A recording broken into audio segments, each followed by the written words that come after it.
नमस्कार दोस्तों, स्वागत है आपका इस एजुकेशन डिजिटल प्लेटफॉर्म पे, जिसमें कि आज हम समान पात्रता परीक्षा स्नातक स्तर 2022 के परिणाम के बारे में चर्चा करेंगे।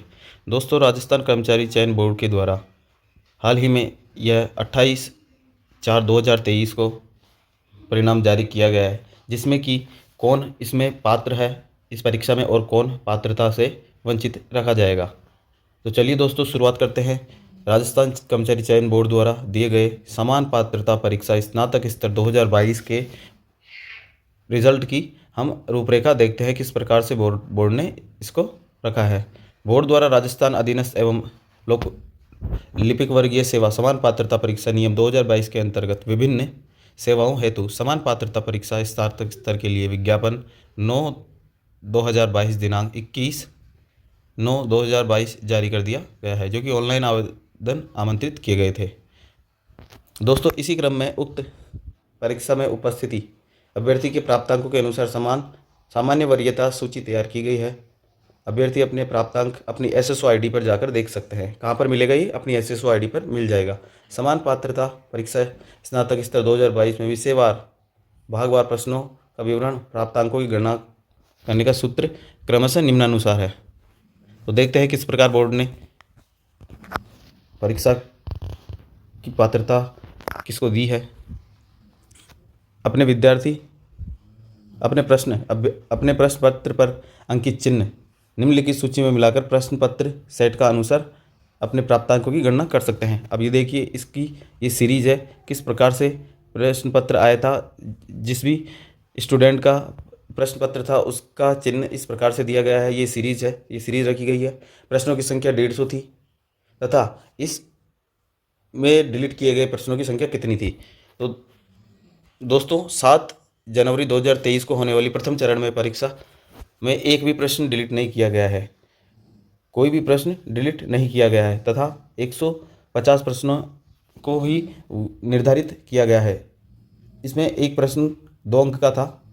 2 अंक का एक प्रश्न को देखकर 150 प्रश्न दिए गए थे। इसमें से एक भी प्रश्न डिलीट नहीं किया गया है, जो कि 7/1/2023 को प्रथम चरण वाली परीक्षा में।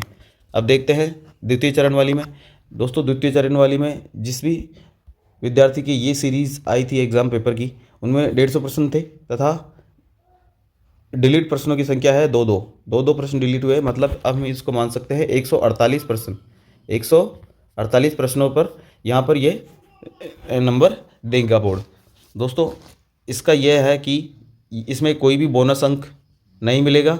आपकी 150 अंक में से 148 से ही इसकी नॉर्मलाइजेशन आंकी जाएगी। तो इसमें से 2 प्रश्न डिलीट किए गए हैं, जो सीरीज आपके सामने दिखाई गई है, जो कि द्वितीय चरण की परीक्षा हुई थी, समान पात्रता परीक्षा 7/1/2023 को।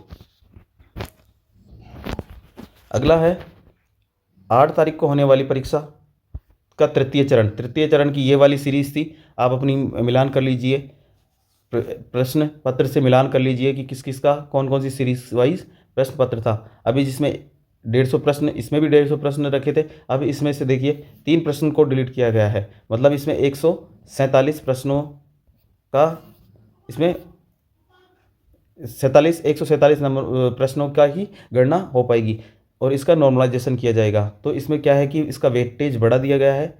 दूसरे चरण और तीसरे चरण में प्रश्नों का वेटेज बढ़ा दिया गया है।